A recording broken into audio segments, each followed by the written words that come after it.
Okay, we're working on clutch pedal assembly, and that also affects the brake pedal assembly. There's the brake pedal out of the Pontiac. We don't have room for this wide of a pedal because we gotta get a clutch pedal next to it. So we ended up buying this is a whole clutch or a whole brake pedal assembly out of 2012 Camaro, and it's for a manual Camaro because it's got the small pad. That's the brake. This here is the clutch assembly from that same vehicle. So inside the Camaro they mount up something like that.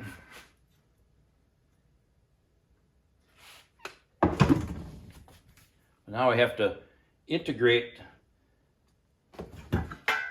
this offset brake arm and pad onto this factory bracket, because the factory bracket is what mounts to the factory, or factory arm is what mounts to the factory bracket. So we want to have all, and this is all in a good spot. We're not changing that. We just need to move the pedal arm over to here. Clutch pedal, I already spent a bunch of time reshaping this angle here. So I grabbed it a whole bunch of times in the vise, and just wrenched on it, and I was able to get it, I think, in about the spot we need. As you can see, this is where the fuse box used to be. This is the back of the fuse box. So we had to cut out this all the way over here. Now this will slide all the way over this corner.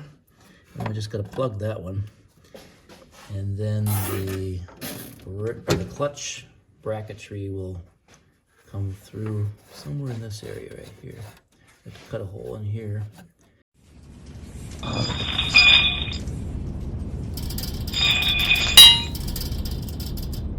Brake pedal. I got a cutter right there. I'm going to try this new steel cutting blade. Boy, buy one of those. Look at the nice finish on that. Hardly any burrs. That's just impressive. And you saw how fast it was.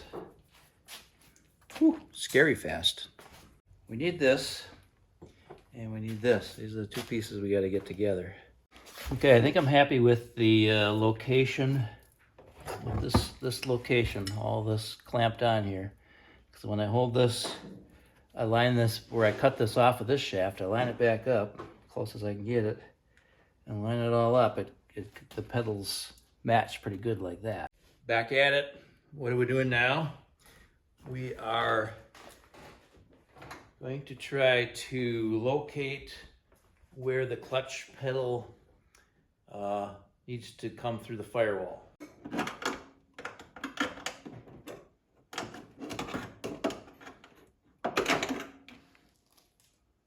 Somewhere around in there, I think, is pretty straight.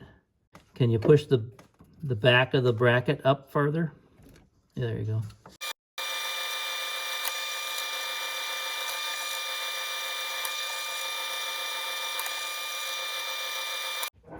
Custom little bracket here. I had to weld on a little bit of a spacer on the backside because it's part of the clutch frame is going to sit on the firewall when you pinch it, and part of it was not.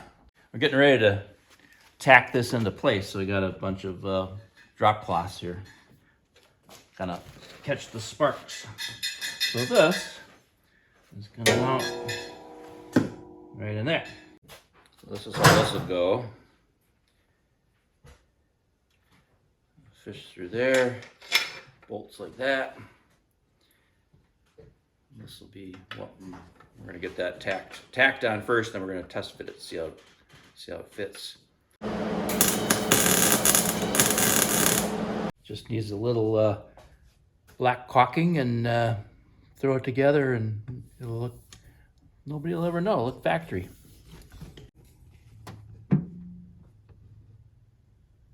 Notching the pedal, clutch pedal surface, so we can kick it back a little bit.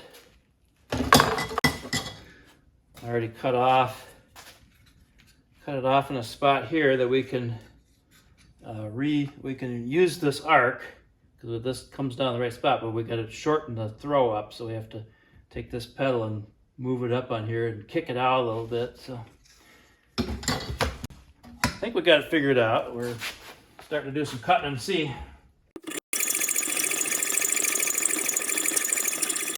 So there's our notch. We're gonna kick that back until it's the right angle, and then we'll re-weld that. This has to come up like this, about 2 inches or so, and it has to come out this way. So I know it's a little bit crooked, but pretty good at first guess. I just kind of clamped it on the workbench and made some rough dimensions, and then I bolted it up in here just to see where I was at, and I figure, oh, I'll just undo the clamp and slide it around until it's just right. It's like, I'm gonna leave it right there and then just putz around with some tweaking with bending. But yeah, we got 3 pedals in here. Check that out.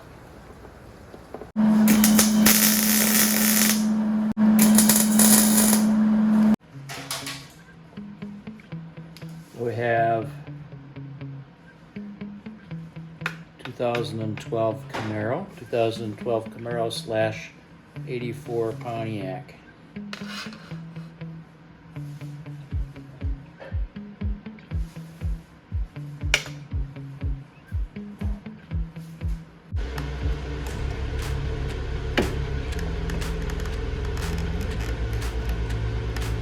First time we had an actual functioning clutch pedal. I'm going to show you how we do that before we actually started it up.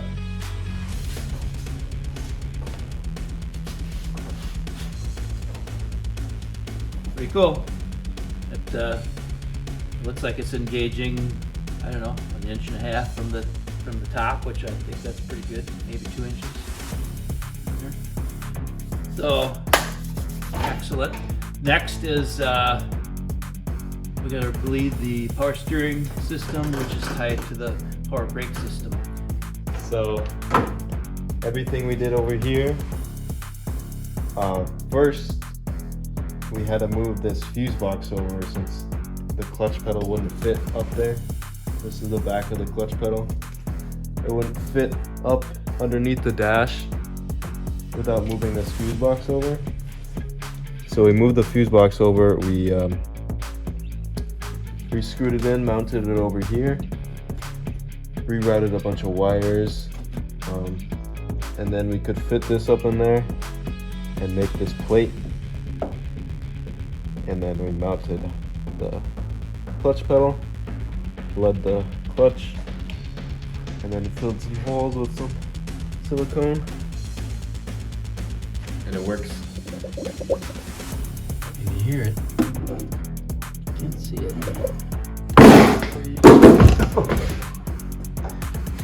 Tripped over those. So the brake, the power assist brake and the power steering are tied together, and the method that I found to do the bleeding of that was 5 complete left to rights with the wheels up in the air without it running, and then hit the brakes 3 pumps, and then do it again and do it again. You might have to do it like 50 times. But you just have to keep watching your reservoir to make sure it doesn't get down too low.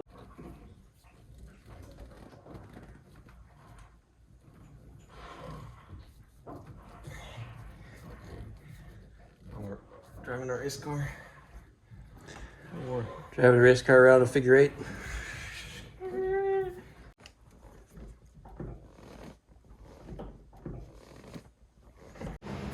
This is some new side molding. It's just slightly wider than the old one, so it kind of covers up the crusty edge, and it looks similar. I mean, it had the old one had chrome, and like a gray in the middle here. I think it used to be color, body color. Anyway, we're going with that. So far, so good. We got our tape line here, so we get it nice and straight. The rest of it, we're just waiting for some. We had a little bit of rust and some things we had to clean up that were underneath here from trapped moisture. That's going on up there. Shh, don't bother him. He's delicate work. Use the trim cutter. So what I'm working on is I think we figured out why we were having trouble bleeding the power steering. This power steering pump that's on here, the bracketry makes it tip probably about a 50-degree angle. And I think the inlets and outlets and all that stuff were really designed for it to be straight up. So I think you got a tip like this, and that means the fluid level is just different inside of there, and I think it must be too close to one of the ports, and we're sucking air in continuously. So what we decided to do was, I had an old pump. I just took the neck off of that, cleaning that up, and then we're going to take a radiator hose, clamp that on there, clamp the radiator hose on the other one. Basically, we're extending the filler neck, which would be kind of handy too, because the filler neck is way down there, so it's kind of hard to get to. Radiator hose. Now I got to get this to fit on the other one, and then I'll bring this down and just tighten it up, and then we'll have an extended, so we can get the fluid level, a little higher, much easier to get to. Well, I'm hoping that extension is the fix, because it was a nice clean installation.